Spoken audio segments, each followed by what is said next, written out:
in LA? No. What they do is if your junket's in New York, a certain amount of them will fly out. So. Can you just favor your right a little bit? That'd be excellent. Me? Yeah. Okay. Thank you. Eric, when you're ready, you speak. Okay. So, Doug, what was it about the story that made you want to tell the story? Well, What? I had a pretty. Let me think about it. Because I know you want like short, succinct little answers, but No, I you had can cut out. this is one of the first times in my career where I just got sent a script and immediately fell in love. And what I fell in love with were the characters of Valerie Plame and Joe Wilson.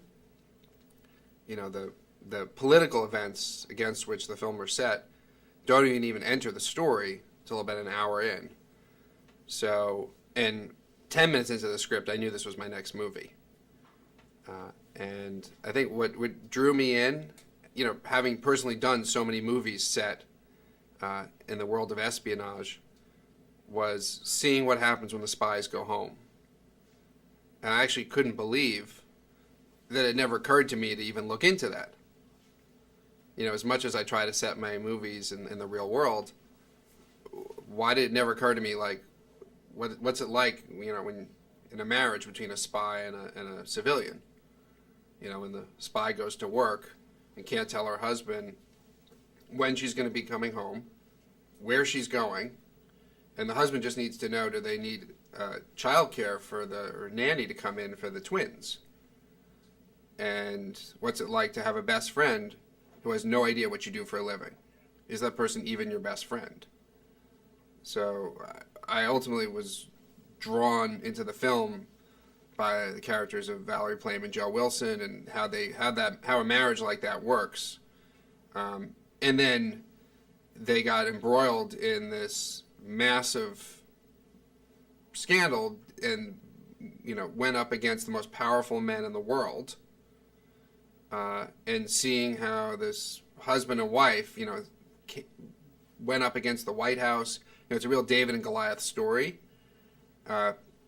with a really special David, because you have the David is a CIA spy and a former ambassador, and they're still David compared to, because the force they're up against are, you know, it's the White House, the most powerful White House in the history of this country. After reading the script, did you meet them? Did you read both of their biographies? What was your next sort of step after sort of the script in terms of, you know, wrapping your head around how you're going to tell the tale? Well, the timeline for the film was that we started developing the script before either Valerie or Joe's books were published. So, in fact, the first draft of the script was completed before Valerie's book. And it was based on an enormous amount of research. My screenwriters attended every day of the Scooter Libby trial, for instance. We, you know, conducted maybe a dozen interviews with current and former spies. And we obviously read every book out there, you know, about Valerie or Joe or the run-up to the war.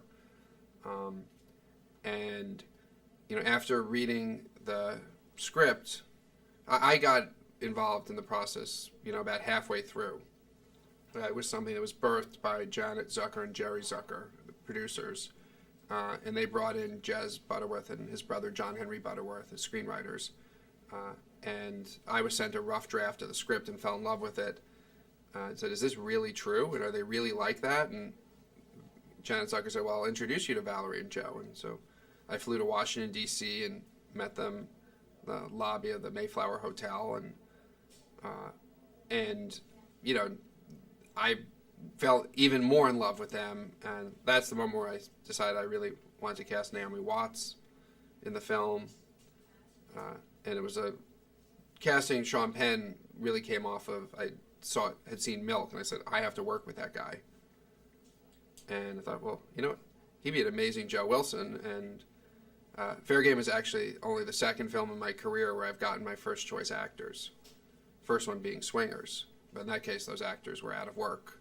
You know, what else were they going to do? Every other film, whoever I started out thinking I was going to make the film with was not who I ended up making it with.